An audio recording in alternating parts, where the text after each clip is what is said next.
If you grew up in the 80s, you played Pac-Man, you played Ms. Pac-Man, you played Asteroids, all those early video games. That's what I grew up with. That's what I know how to play. I'm useless on a PS4 or PS5 or Xbox 360. Never played them. I like the classic games, and I found another one. It cost me $10 on Facebook. Ms. Pac-Man, it's got a bit of a problem. Let's fix it. Remember this? Now these, of course, do look much better when put on a CRT set, but they will play on my plasma set.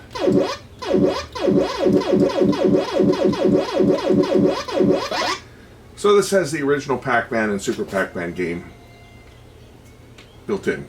One little controller. Has the original game. Self-contained. Has the controller, has all the game chip and everything built in. Pretty simple unit. Menu button. Quit. Are you sure? Yes, I'm going to shut this off. But everything was built in, was powered by batteries. I bought this at Circuit City in probably, I'm going to say, 2006 maybe. And it's one of my all-time favorite games. I mean, it's like, I grew up with Pac-Man and Ms. Pac-Man and Asteroids and that type of stuff. We didn't have the fancy PlayStation. Even PlayStation 1 wasn't around then. So when I grew up, when I was a teenager, we had basically our video games consisted of Pong and racquetball, and Pac-Man was a big thing.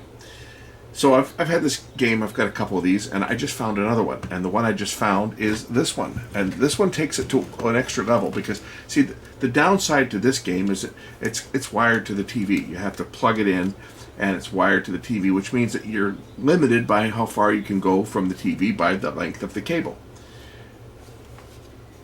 I found this one for $10. This is a new spin on the old game. This is Ms. Pac-Man.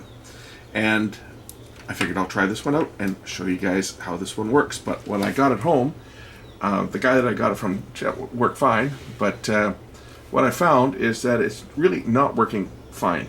I have no control. I turn it on. I get the logo. I'll show you guys the logo here. I get the Ms. Pac-Man collection. And this one's got 7 games. The problem is, the controller is not working. Now this one's actually a wireless controller. You can lift the controller off, and it communicates with the game console with an infrared light. So let's see whether this one's actually outputting an infrared signal. We can do that by turning on the night shot on the camera. Night shot on, we can see that it is indeed sending out a signal. Now I did find that this is the little receiver here, and it can be tilted around depending on which way you want it to face, whether you're straight back or whether you're over to the right or over to the left. This little eye can be moved. And I found that by playing around with this, I can actually get it to respond and do different functions depending on what way I point this. It works sometimes. So the problem has to be inside this little receiver. So let's take this little receiver apart and see what it is. The fact that I can bend this thing around here is going to lead me right down to the remote sensor here to see if there's a fault in the remote sensor. First things first though, I need to get into the unit. So let's just take the batteries out and see where the screws are, because obviously I've got to take this unit apart to get into it. This one was easy, it just had screws in the bottom, because I've been into this one to repair the cable more than once. So remove the bottom, take out the batteries, and there are no screws in the bottom. The screws must be underneath the side panel, and sure enough, if I lift this up, there are screws. I can feel them. There are screws underneath here, but I don't want to tear this paper, so I'm going to use my heat gun, and we're going to put some heat on here and peel the stickers off on the side. That way I can remove them and do the least amount of damage to the sticker itself. So I'm just going to throw some heat on here, and we'll peel the stickers off.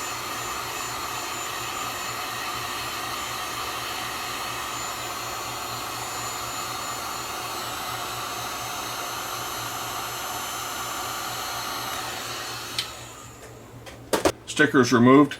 That way I'll be able to glue the sticker back down with the least amount of damage to it. So let me do the same for the other one, and then we'll get into this unit. Okay, the stickers are off. Let's open up the side panel and see what's inside. I would imagine that probably everything's going to be on one chip, maybe two. And if it's built anywhere like the other one they encapsulated the chip in a big blob of epoxy. So this being the same company, I'm sure it's probably done the same way so that you can't even see what chip was used, and they're doing this obviously to stop people from copying it and copying the code and building their own.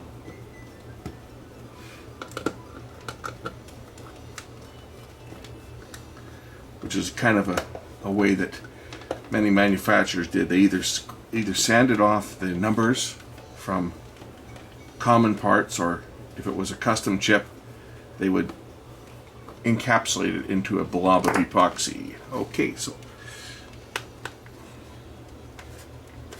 side cover should come off this thing. Okay, so that's off.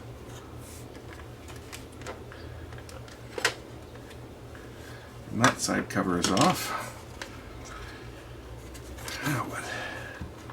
Okay, that opens up just like that, and it reveals the little circuit board inside. Yeah, exactly what I thought. So it's got two chips in here, it looks like. A couple diodes, a couple capacitors, reset button, power button, and an LED on the front.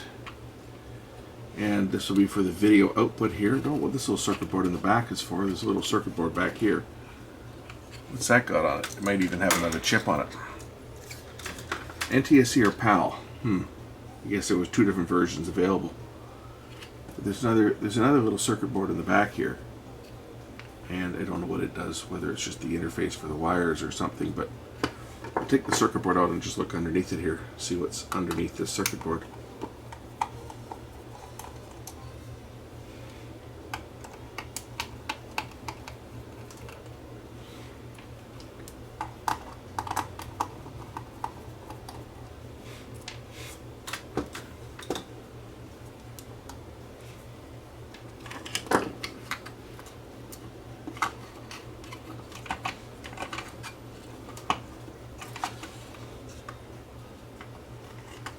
Oh, there's another chip down here. Interesting. Okay. So this might be the game itself, or the program control. I don't know. Or I got another IC here. This looks like memory, non-volatile memory. So it's got three chips. It's got one back here.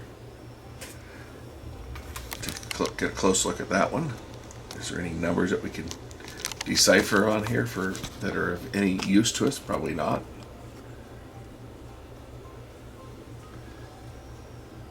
And then there's these other two chips that are buried under blobs of epoxy, and the video and audio connects over here to the board.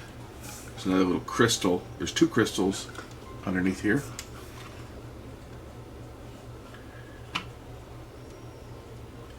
And this is probably the video controller and so forth. And the games are probably stored on this one. This is probably the game processor. That way they could make one board and then just put whatever game they were making. The game would be on this other separate module, and they would just attach it and solder it in place. That's my guess as to how this was laid out. Again, no information available on this. They kind of kept this stuff close. They were on to something. It's going to put that little board back in place. I don't think the problem is on this board, just because when I move this little eye, as you can see here, there's wires coming out of the back of the receiver. So I think that our problem is probably inside here. It might be a broken wire. That's what I'm thinking.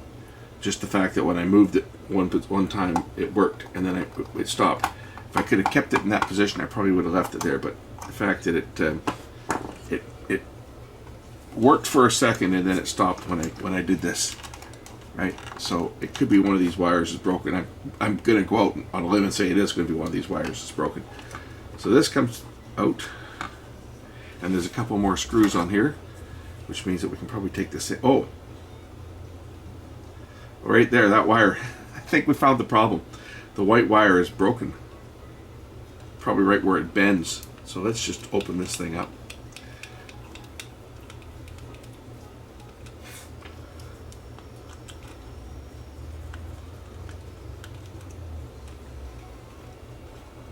Could be a nice easy fix.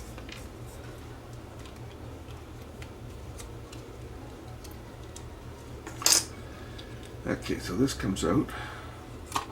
Yeah, that wire's come right out of there. I'm gonna have to pop this thing apart.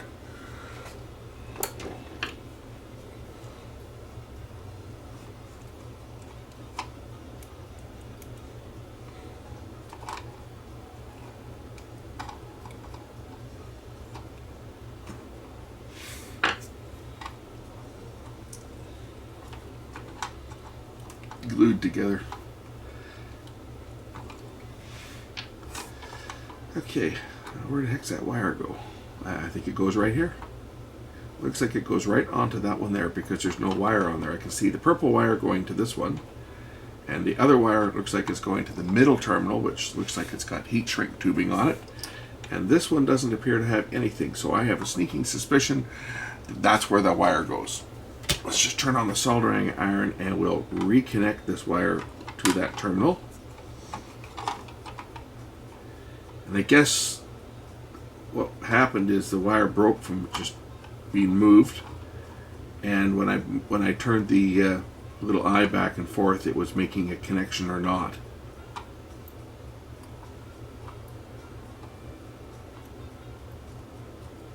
Get the wire back in place here. I can see it. I guess I could take the eye out, but it's hot glued in place, so I'd rather not if I don't have to. If I can just get this wire in place and tack it back on, then we can test it and see whether it works.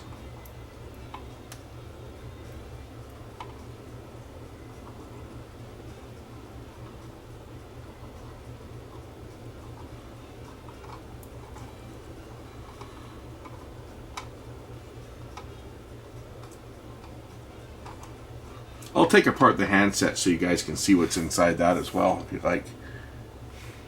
Since I've got this thing apart, once I get this working, we'll pull the handset part apart and see what's inside it. I'm sure it's just like the guts of a TV remote control.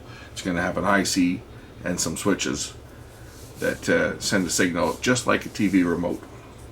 Does anybody remember Sony's LaserLink? I have a LaserLink receiver around. If I can find it sometime, I'll do a demo on it. But it was a way of wirelessly playing your video camera on your TV. And it sent it out using infrared, modulated on a carrier, audio and video. It's kind of cool the way it worked. I have a receiver around here somewhere. I just got to find it. And then if I do, I'll demo it. I haven't used it in probably 30 years, so it's kicking around here somewhere. One of these days I'll find it and then we'll do a demo on it.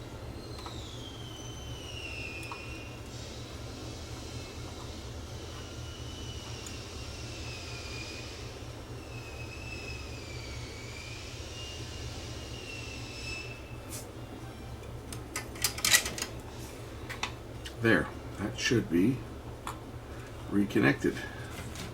Let me put this piece back together.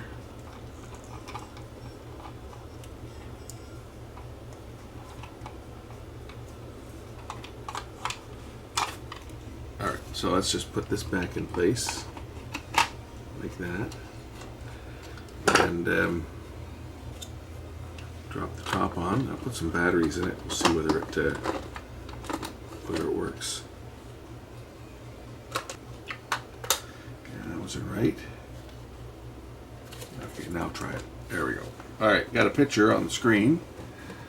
Will the remote control work? Let's see here. Turn on the controller. Ah, good. Excellent. What games has this thing got?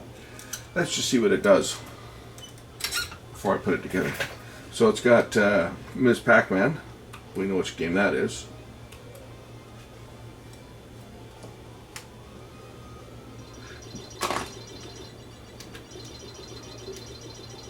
So that works. So we just get out of here. Menu, quit. See what some of the other games are.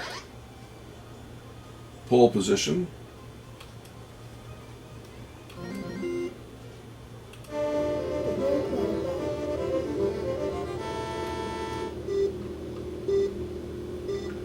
Brings back memories.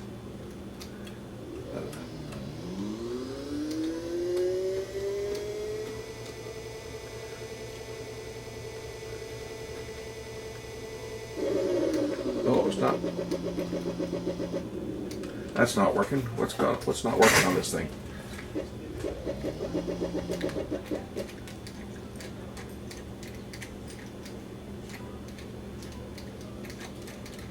Doesn't appear to be changing direction. Okay, well, something's not working right there, so let's just try another one and see what the next game is. I think it's just maybe the left and right, but it seemed to work fine for it. Left and right's working for this, as is forward and backwards. So what the heck? Why did pole position not work? That one works.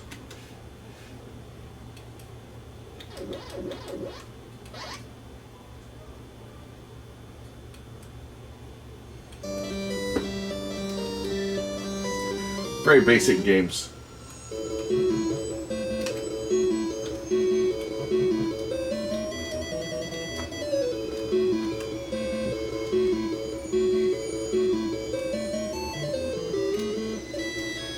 Okay, that one works. What else we got on this one? I just want to kind of see what it does.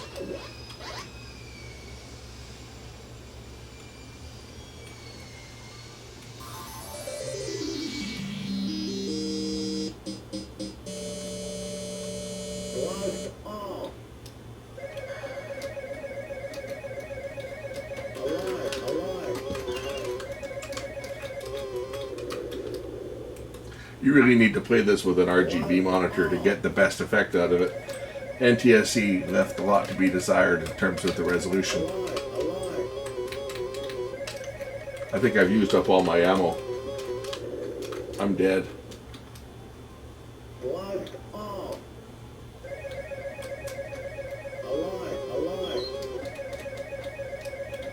I'm a sitting duck. Okay, well, let's try the next game here.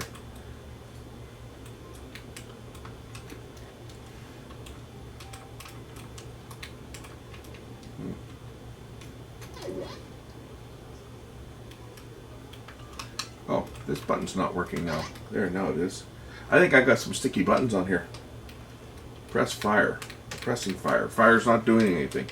Is fire not working? Fire was working. Maybe that's why I wasn't able to shoot. My fire button's not working. Let's just see whether it stopped working here. Night shot on. Well, it's sending out a signal. Well, it's constantly sending out a signal. But my fire button's not working. Now it is. And we got a switch problem on this too. Yeah, fire button's not working. So I guess we do have to take apart the handset. Pushing fire. Only sometimes it works. See? I'm tapping the button. And if I go back to menu, like even when I try to press quit, right? If I'm pointing it at the end, if I try to press quit, oh, that time it worked. This button here is not working properly. So I guess we got to fix that too, but Pac-Man's working. I can go every direction, so that part's working. So let's take the controller apart. I guess before I do that, I can put the base unit back together. Put the side pieces on. However these go in place. Yeah, I know I kind of buggered up that sticker. Oh well.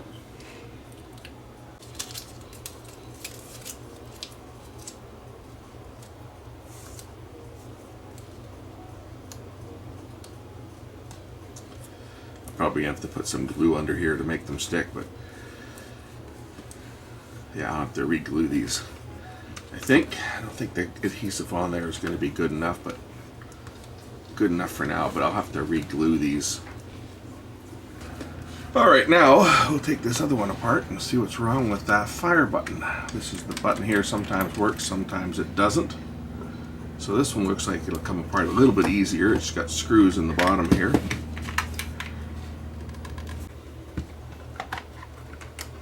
Okay, what's inside this one? This one has not a lot compared to what the other one. This one has the switch mechanism, which is actually quite complex on this. Take a look at the switching mechanism on this thing. This is a whole mechanical assembly, just like the big games.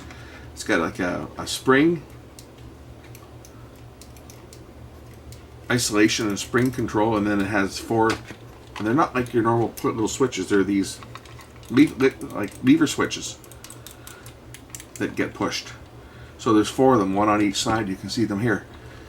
So as you move the controller around, it operates these switches, just like in the big full-size games. Over here you've got the encoder. This is the infrared encoder over here, this little circuit board. It's going to have an IC on it, which it does right there. So that takes the input from the switches, encodes it as a signal that is sent through the light emitting diodes, the infrared light emitting diodes, which is sent over to the actual receiver. So this is just a dumb controller that sends out a signal for basically 4, 6, 7 switches, I guess, right? You got 4 directions and 2 buttons and the menu button. The menu button is just a little tactile switch, but these other ones are actual physical switches. So this is the one that's been giving me trouble, this one right here. But I don't see it, and of course they got hot glue on them. I don't see any connections that are broken. That blue wire goes down as its own discrete wire right down to this little controller down here. I wonder if the connections are bad on this. I guess we can actually measure this with a meter. We grab my meter and we'll just measure the switch and see whether it's making a connection. The common wire is common to all of them, so it shouldn't be the white wire. That's a common. It goes to each of the switches. It goes around to all of them. They're all connected together. White, white, white, white, white, and white.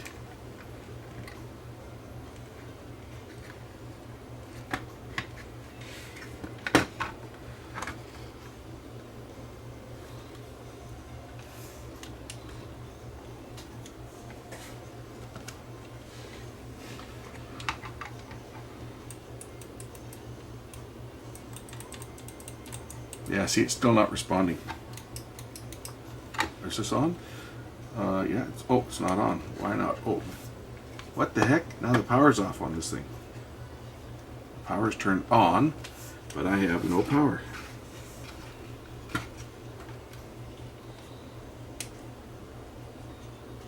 Okay, what did I break now? I have no power.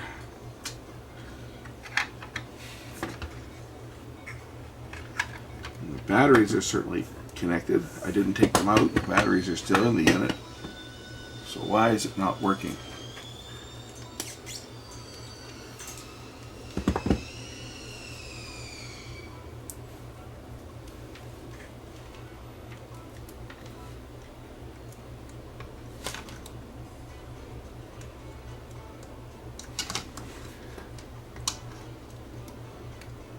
What the heck? No power?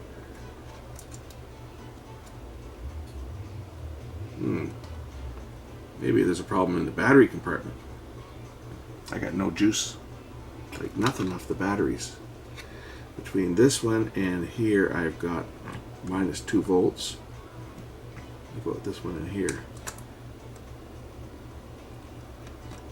I should have like 6 volts across here, and I've got 0. Well, that would explain why it's not turning on. What's going on now? Well, it looks like the batteries have fallen out. Push them back in properly. I mean, they're secured by, maybe that's why it's acting up.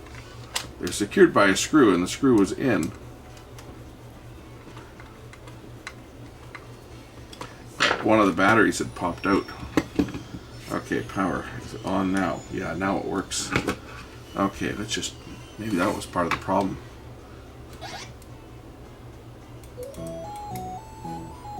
Just gonna go back to that other game that wasn't working. Let's see here, which one wasn't working? It was it pole position? I don't think I couldn't steer on pole position. Let's see what's going on now.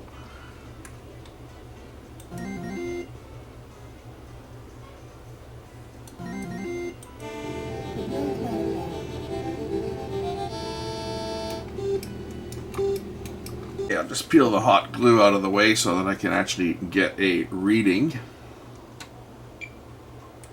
Yeah, you see, that should be closing.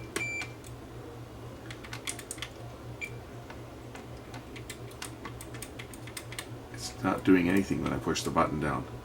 It should go to like a short when I push the switch down, depending on whether it's a normally open or a normally closed. Let's just check this other switch here and see how it responds. See, this switch responds.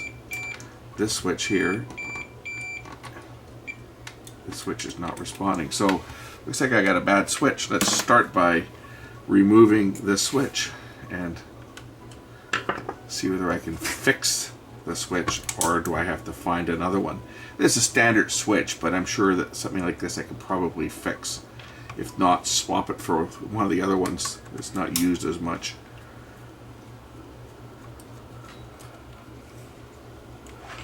But as to why I couldn't steer, well, it could be one of the other switches on here is acting up too.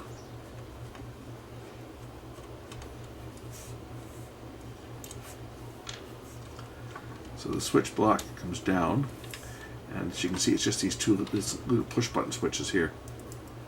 Little tactile switches that are used. We'll just disconnect it. I'm going to remove the switch completely. So we'll just unsolder the two wires off of it because it comes out from the top.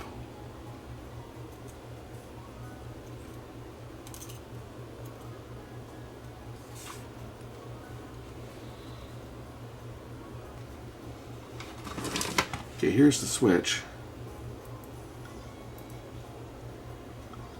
These are sealed, these switches. Maybe if I can get some cleaner into it, it might help.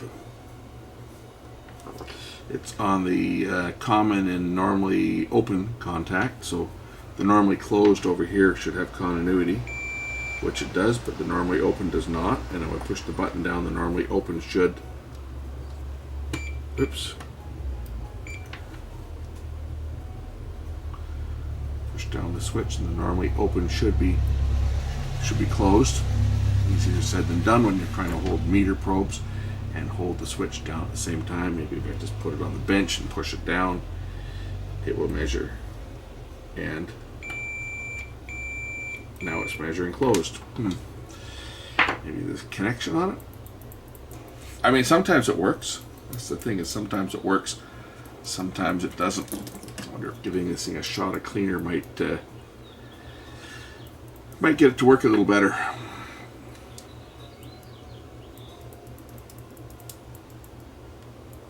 Certainly replacing it would, but I don't have one of this size. This shot of cleaner. I'm going to do it off the bench here just so I don't get cleaner all over the bench. I end up with it all over my fingers as it is.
Let's just see if it, oh, I guess that better help if I resolder the wire, but before I do, let's just see if the switch is working.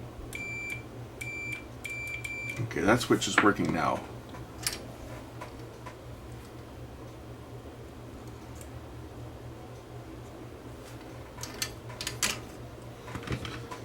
Let's see if my Asteroids game works now.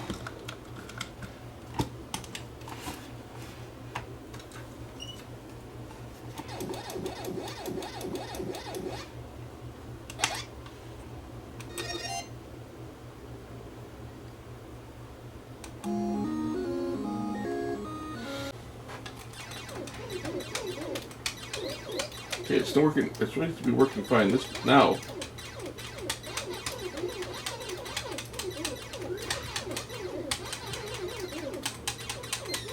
Okay, it's working every time now, so maybe that's all it was just it needed to be cleaned.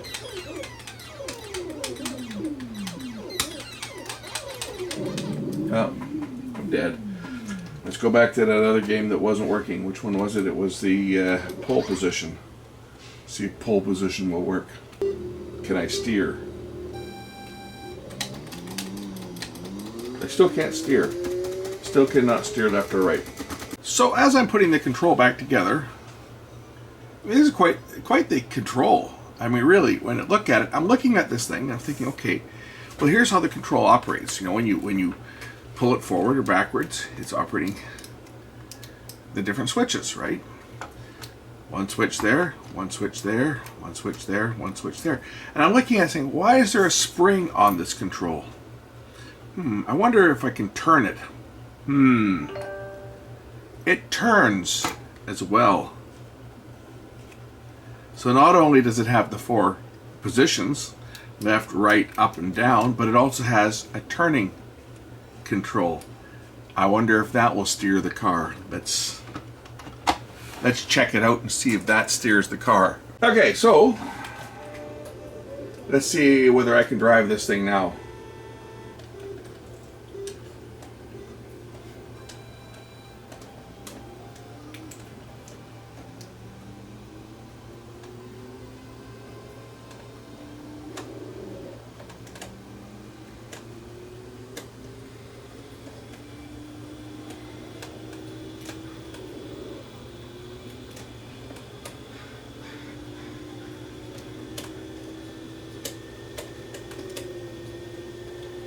Yep, I can. Of course, we all remember that this game here, when it was an arcade game, it had a steering wheel. And you turned the steering wheel. So that's kind of a neat control. Okay, it's fully functional now. I'm happy. $10, not complaining. Classic game, wireless controller. All that was wrong with it was, well, the fire button had to be cleaned. It was not working properly. And of course the infrared receiver. You know, I can just throw this one back together and I've got a classic game. Obviously this is going to play better on a CRT. But this plasma is not too bad because it's not a high definition plasma, it's a standard definition plasma. And as far as digital displays go, it has probably the lowest delay I've experienced. It's only about a 1 frame delay.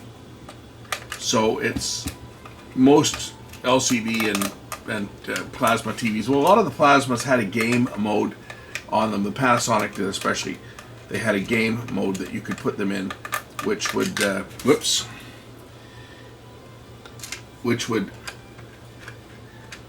eliminate a lot of the processing so that the display updated a lot quicker. And that was a feature with a lot of the Panasonic plasmas. This one doesn't have that feature because not being a high definition set, there's not a lot of processing that gets done on this one. So as far as plasma TVs go, this is probably the one to have. Any of the first generation plasma sets that were standard definition, they actually work pretty good for gaming machines, for the old classic games. They won't work on the shooting gallery games and stuff. It won't, obviously, the shooting games won't work at all on a digital display because they need the retrace. They need the flying spot to operate. But we'll drag out a CRT monitor for that one. when I get it so we can test that one out. Anyway, this one's back together. As I say, it can be played as docked onto the base unit itself. It can be played here, and you can take the separate controller away and leave the wireless receiver on the TV. But it does do the job. So there we go. Little classic game. Say these things weren't that expensive when they were new. I think I paid $10 for this one, and I paid $10 for the Spider-Man game that I've got. So now I've got 3 out of the collection. I don't know how many of these they made back in I think it was 2000, maybe 2005, 2006, somewhere in there. I remember I bought it at Circuit City, and they shut down in 2008. So it would have been prior to that. I think it was 2000, maybe 2006. I got them for my kids when they were little, right? And that's why this one's all beat up, because they played this thing like there was no tomorrow. So this one here is in respectable shape. As I say, the side stickers went back on it without a problem. I think I'll just get some glue and glue them down so that they don't peel off. But anyway, now you've seen the inside of what these units are like. I showed this one before, so there's no point in showing this one. It's a similar type of joystick. This one's a little more complex, though, because not only does it have the up, down, left, and right, but it's got steering as well. All right, thanks for watching. Catch you in the next one. Bye.